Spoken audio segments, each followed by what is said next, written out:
Michael McCall, AFTN. Jesper, I don't know how much of that 2.5 hours you actually got to enjoy, but the fight shown by your team to come back from the adversity, finish with 9 men, just talk about your emotions right now. Yeah, of course, football is a funny game. Over the course of 2 hours, you can come through everything.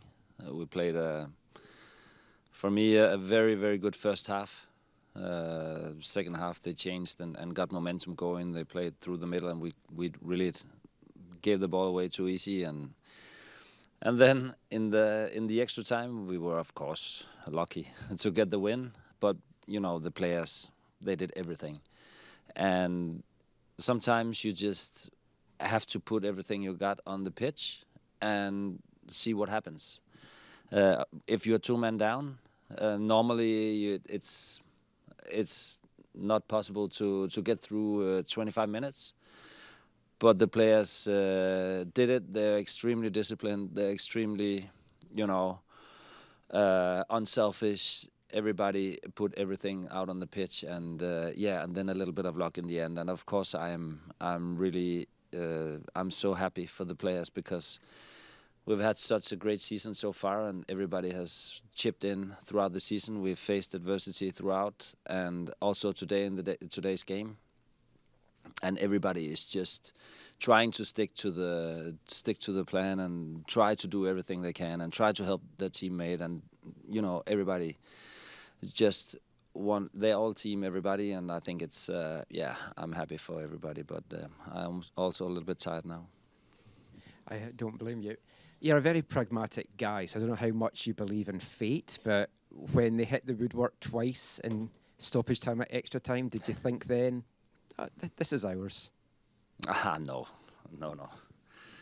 I thought, how could we get through the next 3 minutes?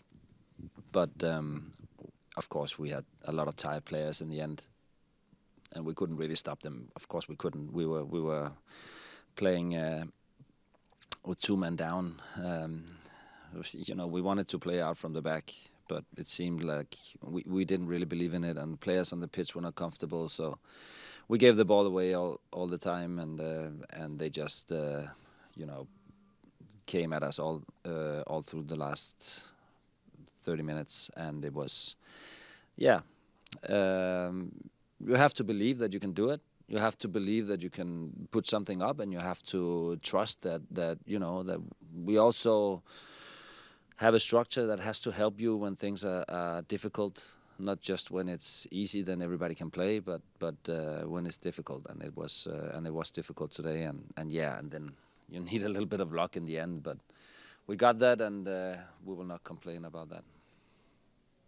Simon Fudd, Soccer Talk Vancouver. Jesper, what did you say to the players after all of that? I mean, a Herculean effort just to get to a penalty shootout. What did you say to the players when it was all done? Before the penalties? No. After the game was over, after you'd won it on penalty.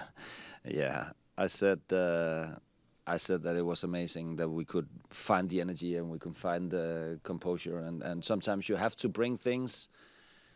Football is a game where there's a lot of unpredictability, and sometimes you have to rely on things that you don't normally rely on. Normally we're a team that has a lot of possession, plays well, and has a great flow of the game like we had in the first half, and chance creating, and in the end that was simply not possible. So you have to rely on the grit and the grind and running the meters and protect the box. They had I don't know how many corner kicks in the end, and we were 2 men down, and we survived because that was what it was, but and then it was amazing how much effort they could put on the pitch, 2 men down. In your entire career as a player, as a coach, is there anything that compares to what you've witnessed tonight in your career? I really don't think so. Just for my, first and foremost, for me, LAFC is the best team we've faced in the MLS this season. Just to make that clear. They have a great team. I think it was 2 very good teams. And I think that it was, a game at a high level, with a lot of good individual players. We also saw a great goal from Son. It was great individual efforts, two great teams, two teams that really work cohesively on the pitch. But the way it turned out and went back and forth, no, I don't think that I've witnessed that in my career, and then end up winning in a penalty shootout, 2 men down. No, I haven't. No. And I forgot about also the crowd. Just coming into the pitch before the game, seeing all the towels, see everybody cheering for us. Amazing atmosphere, and I'm so happy for everybody in Vancouver because I think that creating these moments together with 54,000 people and getting this kind of game, and I just think that the joy you can have with sports when you're together, I just think that it's amazing feeling for everybody there, and I'm just happy for everybody, and yeah, I think it was unbelievable. Do you have an update on Bilal and how he's doing? No, not yet. When he went off, what's going through your mind? Yeah, we have what we have. It's not. Then we couldn't do any substitutes, and it's about how can you try and find the structure that can help the players. How can you close down? There are some players you from the opponent side would say, okay, we can allow this player and this player maybe having the ball. How can we maybe close down for it's obvious Bouanga and Son? How can we do that when we are 2 men down? And how can we also be knew that we're gonna defend low and they will put a lot of passes into our box, and how can we protect the box, and all that stuff. So it was more about how can we help the players. It's not about panicking or nothing. That doesn't help. It's just see what we can do. Of course, the odds are bad. The way that your players responded, though, what does that say about your group as a whole? It's about your team. Yeah, we've been so fortunate. I have been so fortunate inheriting a group like this. Great players who's willing to do whatever they can to help the team. Very unselfish group. Brought in a Thomas Müller who's won everything. Very unselfish. All team. Everybody chipping in for the team. And it's been like that all season, and sometimes that pays off, and it paid off today. And I said, listen, we could have sat here afterwards and we wouldn't have made it because they scored one of their chances in the end. But we also had a little bit of luck today, so we'll take that. Patrick Johnson, Post Media. With Tristan, obviously what happened. Before that, it looked like maybe he was starting to tire a bit. Did you ever think about taking him off? Yeah, I did, because when he fell into the post, to the goal post, where the game could have been killed, 3-1 there we would basically have won it. He had a yellow card, but also the reason was that Ralph had some minor problems. And I would not take out both of them. So it was a little bit, could Ralph go on? Or what could we do? But I'm really a guy normally that has a large amount of respect for yellow cards, because I know that you're limited if you make a little mistake and you make a bad decision, then you play 10 against 11 and then you're done normally. So I think it was, we can see our statistics. The only game we lost since July has been when we played 10 against 11. So it's really something that's that's meaningful to think about. So I had the thought. Yeah. You bring up Ralph. I was going to ask about his game overall. It was a bold choice to play him, but he's been playing so well. What can you say about how Ralph has grown over the last 2 months, especially as a defender? Yeah, Ralph is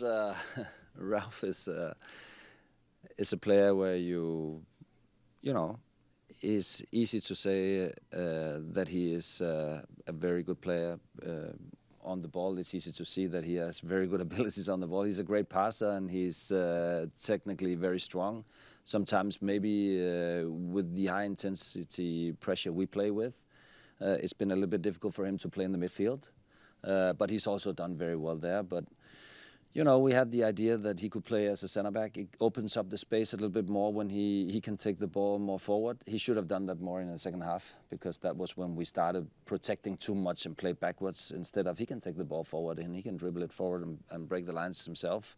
And he just have to do that. But he's playing at an unbelievable high level considering how long time he has been playing this position. So I think it's huge credit to him for not only playing well, but also have the mentality to say, okay, this is maybe an opportunity for me to play this position. Nathan Darrick, A51 Sports. I wanted to go back to the first 45 minutes. We all knew how you were going to approach the game, how LAFC has kind of approached all their games throughout this season, especially building up through counterattacks. But you seem to have a lot of success in stifling them in that first 45. Now that the game is over, can you kind of talk a little bit about what you worked on throughout this week in order to approach how they were going to come at you? Yes, without giving too much away, obviously, because we're not going to change approach every time. But you know, it's about, for me, in the first half we played maybe some of the best 45 minutes we played all season against the top opponent. And we had great flow in our play because we had the right distances in our passing. And we were connected. You know, people always say that you have to play compact when you play against the ball, but you also have to play compact when you play with the ball, because we don't want to leave open spaces when you lose the ball. And that's definitely something that they can exploit with the players they have. So we wanted to play very close, so when we lost the ball, we would be close to winning it back if we could. And I think we protected that. We protected the ball well. We had good quality. We played with pace in the ball, but still patience before attacking too early. We also talked about not attack too early. We had to sit them down and have coverage behind the ball and be ready. And it looked to be very good. But when you're also behind 2-0, it's easy to change something and you do it a little bit more freely. And in the second half, our distance for our passes was simply too long. It was not good. And we built up, played backwards, and then it was easy for them to jump when we played back for Johe, and then there was a long ball and we were too long in our team. And that's something we have to fix. Yeah, Manuel Feth, Transfermarkt. Jesper, the first half was brilliant from your team. Then the second half kind of... Was not. Yeah, you don't think so? All right, well, disagree on that right off the bat. I thought it was brilliant football. I thought it was a deserved 2-0 lead. But my question actually was... No, in the second half, yeah. No, sorry. I want to go into some little bit of a different thought stream here. After that first half where you're up 2-0, you know, things slowly started to unravel. And then it culminated in that second yellow card, that brilliant free kick by Son. What goes through your head at that moment as a coach? Yeah, we need to see whatever we can do to you know, see if we can see if we somehow can maybe survive 30 extra minutes. We had some players with difficulties even before the game. They played very they gave everything, but then we also had you know, not that many stops left, and we had to save a stop for the extra time if that should happen. And yeah, I think that it was you know, it's about how do you believe that you can put up a scheme where you believe that you can end up winning the game. And I was frustrated, of course, but I have such a great team around me also helping. Just what can we bring of solutions? And we saw pretty fast that we couldn't play with a 4, because then Goldie and Jivan would drop down and we played with 6, so we changed to play a 5-3-1, and I think that helped us until, of course, Bilal had to go off, and then then everything was just about surviving, actually. But you know, worrying and thinking about what has to happen, and I had it doesn't help you anyways, and doesn't help the players. So you have to somehow just believe in them, because they have not given me reason to do anything else, and then try to see how can you help them, and that's the most important thing. And then you need something to succeed, and sometimes yes, today was was one of the days where we did it anyways. Can I ask, how do you help them? Like, what do you tell your team in a situation like that, where they were in such an amazing position and then going into extra time in a really dire spot? How do you help the team in a moment like that? No, when we had the break afterwards, it's very important not to look backwards too much. You know, it was obvious that we hoped that we could win outright, you know, in the regular, but we were not able to. It was a great strike from Son. It was of course a beautiful goal, but yeah, we had good belief. Everybody chipped in. It's not just me. Also the players, they had good belief and said, okay, we're gonna do this, and we believed in ourselves, and we have faced so much adversity this year with injuries and with players away, and you know, so we have a strong belief, yeah, we just talked about how we could who to focus on, and how we could try to maybe survive a little bit, and then how we could go the other direction as well. Thank you. Yes. Coach, that's all we have. Is that everything?